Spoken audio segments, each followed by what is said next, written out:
Assalamualaikum warahmatullahi wabarakatuh. Selamat datang kembali di Berhasil Channel. Jangan lupa dukung terus channel ini dengan like, komen, dan subscribe ya. Kali ini saya akan menceritakan sebuah kisah kafir dan bersekutu dengan setan. Ada sebuah desa kecil dan banyak hutan lebat dengan suasana mistis.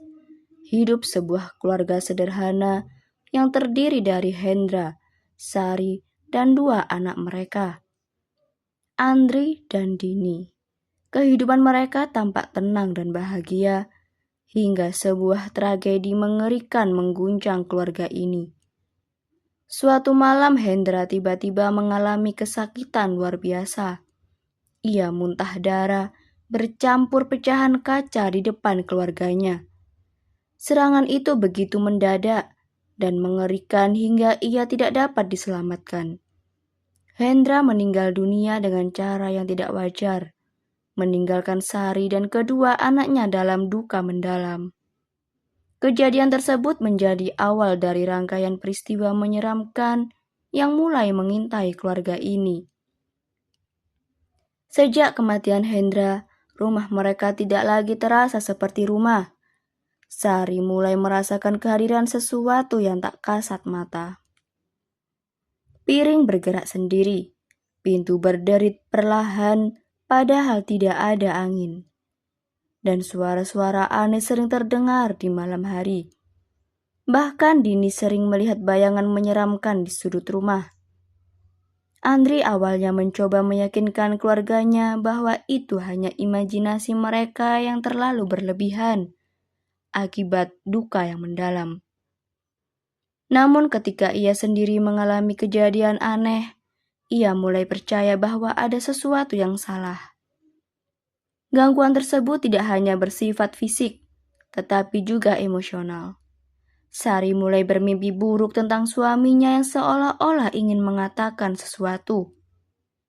Dalam mimpinya, Hendra tampak gelisah dan ketakutan, seolah ingin memperingatkan Sari tentang bahaya yang akan datang. Ketegangan semakin meningkat ketika mereka menemukan benda-benda aneh di sekitar rumah, seperti boneka jerami dan paku tertancap, bungkusan kain hitam, tetesan darah kering di lantai yang tidak dapat dijelaskan asal-usulnya. Andri memutuskan untuk menyelidiki lebih dalam kematian ayahnya. Ia mulai bertanya-tanya kepada tetangga dan orang-orang di desa. Dari seorang tetua desa, Andri mendengar desas-desus bahwa ayahnya mungkin menjadi korban ilmu hitam. Desa itu memang dikenal dengan kepercayaan kuat terhadap hal-hal mistis, dan banyak yang percaya bahwa ilmu hitam adalah sesuatu yang nyata. Andri juga menemukan bahwa sebelum kematiannya, Hendra sempat berselisih dengan seseorang di desa yang memiliki dendam lama terhadapnya. Sementara itu, Sari merasa semakin terganggu oleh penampakan-penampakan yang kerap muncul di rumahnya. Ia mulai menyadari bahwa kematian Hendra tidak hanya menyeret nyawa suaminya, tetapi juga membawa kutukan kepada keluarganya. Keadaan menjadi semakin parah ketika Dini dirasuki oleh roh jahat. Dini yang biasanya ceria berubah menjadi murung, sering berbicara sendiri, dan kadang bertindak seperti orang lain. Dalam proses penyelidikan, Sari dan Andri menemukan rahasia kelam tentang Hendra. Ternyata di masa mudanya Hendra pernah terlibat dalam konflik yang menyebabkan kematian seseorang. Orang itu adalah suami dari seorang wanita yang dikenal sebagai dukun ilmu hitam. Wanita tersebut menyimpan dendam mendalam dan bersumpah untuk menghancurkan kehidupan Hendra dan keluarganya. Ia menggunakan ilmu hitam untuk menyerang keluarga Hendra, dimulai dengan kematian Hendra. Sari merasa terpukul mengetahui masa lalu suaminya yang tidak pernah ia ketahui. Namun ia juga tahu bahwa dirinya dan anak-anaknya harus bertahan dan melawan kutukan tersebut.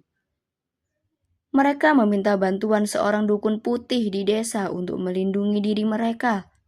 Dukun itu memperingatkan bahwa pertempuran melawan ilmu hitam tidak hanya membutuhkan keberanian, tetapi juga pengorbanan besar.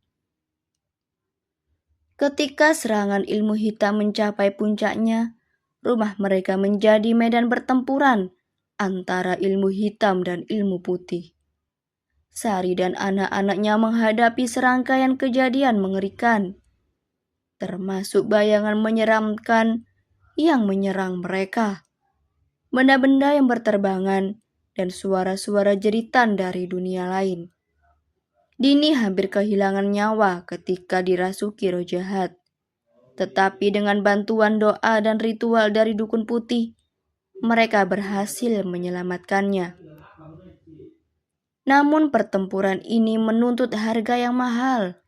Sari harus berhadapan langsung dengan dukun hitam yang menjadi sumber semua teror.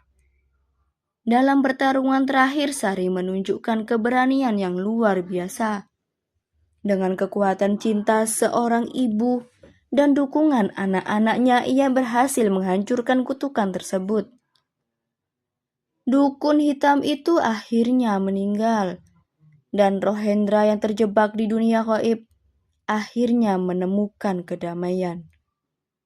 Setelah melalui semua teror tersebut, Sari dan anak-anaknya berusaha membangun kembali kehidupan mereka, meski luka emosional masih membekas.